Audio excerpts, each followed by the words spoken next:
ভাই তো আপনার তো অনেকগুলা প্রজেক্ট। জি। আমাদের দর্শকদের একটু বলেন আপনার লাউ চাষে লাভ লস কেমন কি হয় একটু বলেন এই বিষয়ে। আসলে লাউ চাষে বেশ লাভ আছে। তবে বাজার সিস্টেম একটু মেইনটেইন করে চলতে হবে। তাছাড়া লাভের ক্ষেত্রে হচ্ছে আপনার যদি ফলাইতে হয়, ফলাইলে অবশ্যই লাভ হবে। আর যে আপনার ক্যালকুলেশন চাচ্ছিলেন, আমার বেশ কয়েকটা প্রজেক্ট ছিল।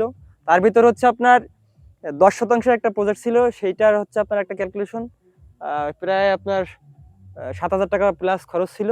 আর আমার ওখানে ৳৫০,০০০ প্লাস ওটা লাভ বিক্রি ছিল। করতে পারছি। হ্যাঁ, ওরকম ওটা হলো আরকি। কোন মাসে লাগাইছিলেন? ওটা হচ্ছে আপনার আজ থেকে ৩ মাস আগে।